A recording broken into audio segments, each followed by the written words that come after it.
नमस्कार, दैनिक भास्कर की morning news brief में आपका स्वागत है। मैं हूं रुचिका पारिक। आइए जानते हैं वो खबरें जो सुर्खियों में रही। वोटर वेरिफिकेशन और चुनाव में वोट चोरी के आरोप पर विपक्ष के 300 सांसदों ने संसद से चुनाव आयोग के ऑफिस तक मार्च निकाला।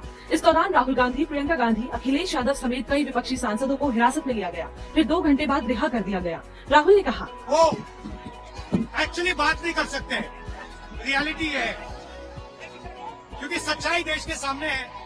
और ये जो लड़ाई है ये राजनीतिक नहीं है, ये कॉन्स्टिट्यूशन की लड़ाई है, कॉन्स्टिट्यूशन को बचाने की लड़ाई है, 1 मैन 1 वोट की लड़ाई है।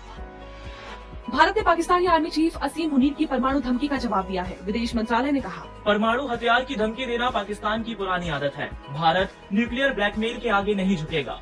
हमें अपनी सुरक्षा करना आता है। किसी मित्र देश की धरती से की गई ये टिप्पणी खेदजनक है। दरअसल मुनीर ने अमेरिका दौरे के दौरान कहा था कि हम भारत में सिंधु नदी पर डैम बनाने का इंतजार करेंगे और भारत जब ऐसा करेगा तो 10 मिसाइल मारकर उसे गिरा देंगे।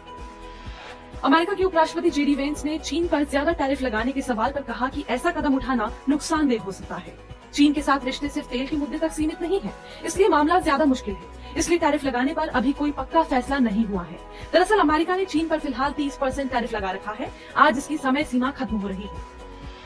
यूपी के फतेहपुर में सोमवार सुबह मंदिर मस्जिद विवाद भड़क गया। हिंदू संगठनों के 2000 लोग ईदगाह के मकबरे पर पहुंचे, उसे मंदिर बताकर तोड़फोड़ करने लगे। मकबरे की छत पर भगवा झंडा लगाकर अंदर पूजा करने लगे। इससे नाराज करीब 1500 मुस्लिम मौके पर आ गए और पथराव शुरू हो गया। हालात काबू में करने के लिए 10 थानों की फोर्स बुलाई गई। मकबरे में घुसने के आरोप में 10 नामजद समेत 150 पर FIR हुई।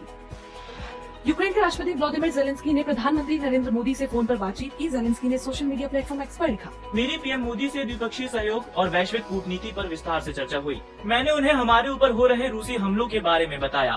भारत इस बात पर सहमत है कि यूक्रेन से जुड़ा हर फैसला यूक्रेन की भागीदारी के साथ ही होना चाहिए।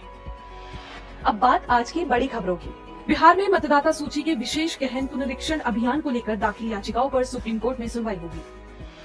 मध्य प्रदेश में 13% ओबीसी आरक्षण पर रोक को चुनौती देने वाली याचिका पर सुप्रीम कोर्ट में सुनवाई होगी। ये खबर जरा हटके है। चीन में बीजिंग में पूरी तरह AI से चलने वाला एजेंट हॉस्पिटल शुरू किया है। शिंगहुआ यूनिवर्सिटी के रिसर्चर्स के बनाए इस अस्पताल में 14 AI डॉक्टर और 4 नर्स रोज 3000 से ज्यादा मरीजों का वर्चुअल इलाज करते हैं। ये बीमारियां पहचान कर इलाज बताते हैं। इन्होंने मेडिकल एग्जाम में 94% सही जवाब दिए हैं। आइए जानते हैं शेयर मार्केट कैसा रहा। सेंसेक्स 746 पॉइंट्स बढ़कर 80,604 पर बंद हुआ। वहीं निफ्टी 221 पॉइंट्स बढ़कर 24,585 पर बंद हुआ। और अब आज के दिन का इतिहास। 12 अगस्त 1948 यानी आज ही के दिन भारत ने बतौर आजाद देश पहला ओलंपिक मेडल जीता था। हॉकी में भारत ने अब तक 13 ओलंपिक मेडल जीते हैं। इनमें 8 गोल्ड, 1 सिल्वर और 4 ब्रॉन्ज मेडल शामिल हैं।